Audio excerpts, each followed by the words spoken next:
নমস্কার। সনাতন ধর্মকথা চ্যানেলে আপনাদের সবাইকে স্বাগত। আজ রামায়ণের অযোধ্যাকাণ্ডের ২৭তম পর্ব শুরু করব। ৩৩ কোটি দেবদেবী, ব্রহ্মা বিষ্ণু মহেশ্বর, সর্বকালের সর্বসৃষ্টি, পিতা মাতা গুরু সবাইকে প্রণাম জানিয়ে এই পাঠ শুরু করছি।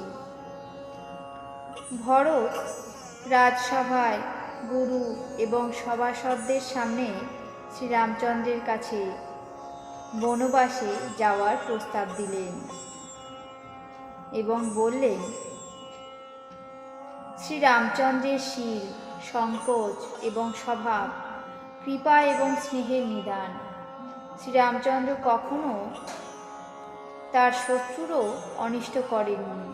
যদিও আমি তার শিশু এবং সেবক, আপনারা পঞ্চজনেও আমার এই সংকল্প পূরণে আমার মঙ্গল হবে এই মনে করে মধুর বাক্যে আমাকে আশীর্বাদ এবং অনুমতি দিন, যাতে করে আমার প্রার্থনায় সম্মত হয়ে এবং আমাকে তার সেবক মনে করে শ্রীরামচন্দ্র রাজধানীতে ফিরে আসেন। যদিও কুমাতার গর্ভে জন্ম আমার, আমিও দুষ্ট এবং সর্বদাই দুষ্ট স্বভাবযুক্ত, তবুও আমার দৃঢ় বিশ্বাস যে শ্রীরামচন্দ্র আমাকে নিজের মনে করে ফিরিয়ে দেবেন না। ভরতের এই বক্তব্য শুনে সকল মুনি ঋষি এবং সভাসদদের ভীষণ ভালো লাগলো। কথাগুলি যেন রাম ভক্তিরূপ অমৃতে ডোবানো। শ্রীরামের ভীষণ বিরহ বিষে সকলে জ্বলে মরছিল। বীজ মন্ত্র কানে যেতেই সকলে যেন জেগে উঠল। মায়েরা, মন্ত্রীগণ, গুরুদেব এবং পুরবাসী নরনারী সকলেই স্নেহবশে অত্যন্ত বিহ্বল হয়ে পড়লেন। তারা সবাই ভরতকে ধন্য ধন্য করে বললেন, তোমার শরীর যেন শ্রীরামচন্দ্রের সাক্ষাৎ প্রতিমূর্তি। বৎস ভরত, এরকম কথা তোমার মুখ থেকেই তো আমরা শুনব, কারণ তুমি শ্রীরামের প্রাণের তুল্য প্রিয়তম। তোমার মাতা কৈকেয়ীর কুটিলতার জন্য যে নিজ ব্যক্তি তোমাকে সন্দেহ করবে, সেই দুর্জন কোটি কোটি পাপীর সাথে শতকল্প পর্যন্ত নরকে বাস করবে। ভরত, যেখানে শ্রীরাম আছেন সেই বনে অবশ্যই চলো। তুমি খুবই সুন্দর পরামর্শ দিয়েছ। শোক সাগরে নিমগ্ন সকলকে তুমি সুন্দর অবলম্বন দিলে। সকলের হৃদয়ে এখন আর আনন্দ ধরে না। মেঘের ডাক শুনে চাতক আর ময়ূর যেমন খুশি হয়, তেমনি পরদিন সকালে যাত্রার সময় ঠিক হওয়ায় ভরত সকলেরই প্রাণপ্রিয় হয়ে গেলেন। বশিষ্ঠদেবকে বন্দনা করে এবং ভরতকে প্রণাম করে সভাসদগণ বিদায় নিলেন। একে অন্যকে বলতে লাগলেন, খুবই ভালো হয়েছে। সকলের যাওয়ার সাজ পোশাক তৈরি করতে লাগলো।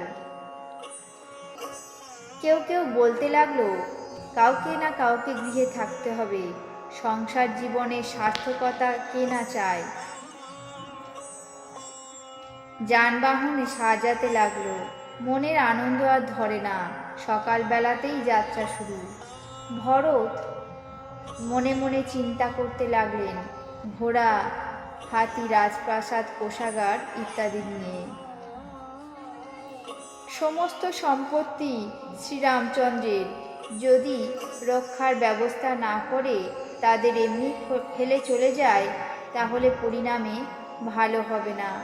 কারণ প্রভুদ্রোহী হলে আমি পাপীর শিরোমণি হব। যে শ্রীরামচন্দ্রের মঙ্গল সাধন করে সেই তো প্রকৃত সেবক। তাতে যদি কেউ হাজার দোষও দেয়, দিক কোনো কিছুই মনে করব না। এইসব চিন্তা করে ভরত সেই সব বিশ্বস্ত সেবকদের ডাকলেন, যারা স্বপ্নেও নিজ নিজ ধর্ম ত্যাগ করে না। ভরত তাদেরকে সব কিছু বুঝিয়ে দিয়ে উত্তম ধর্ম উপদেশ দিলেন এবং যে যে কাজের যোগ্য তাকে সেই কাজে নিয়োগ করলেন। সমস্ত রকম ব্যবস্থা করে রক্ষকদের যথাস্থানে রেখে ভরত কৌশল্যা মাতার কাছে গেলেন। প্রেমময় ভরত জানতেন যে মায়েরা শ্রীরামের অদর্শনে অত্যন্ত কাতর হয়ে রয়েছেন, তাই তাদের জন্য পালকি তৈরির ব্যবস্থা করে তার মধ্যে সুখাসন যানের ব্যবস্থা করতে বললেন। নগরের নরনারী সব চকাচকির মতো কখন ভোর হবে সেই প্রতীক্ষায় ব্যাকুল হয়ে রইল। সারাটা রাত সবাই জেগেই কাটিয়ে দিল। তখন ভরত প্রবীণ বিচক্ষণ মন্ত্রীদের আহ্বান করে আনলেন। তাদের বললেন, রাজতিলকের জন্য প্রয়োজনীয় সব জিনিসপত্র সঙ্গে নিয়ে চলুন। অরণ্যের মধ্যেই মুনিশ্রেষ্ঠ বশিষ্ঠদেব শ্রীরামচন্দ্রকে রাজ্যাভিষেক করবেন। এই কথা শুনে মন্ত্রীগণ অভিবাদন করে তাড়াতাড়ি গিয়ে ঘোড়া, রথ আর হাতি সাজিয়ে আনলেন। সর্বপ্রথমে মুনিশ্রেষ্ঠ বশিষ্ঠদেব অরুন্ধতী অগ্নিহোত্রের জিনিসপত্র নিয়ে রথে উঠলেন। তারপর তপস্বী এবং তেজস্বী সব ব্রাহ্মণকুল নানাবিধ বাহনে চড়ে চললেন। বিশ্বস্ত সেবকদের হাতে নগরের ভার সমর্পণ করে এবং সকলকে সাদরে রওনা করিয়ে তারপর সীতারামের চরণ স্মরণ করে ভরত শত্রুঘ্ন দুই ভাই যাত্রা করলেন।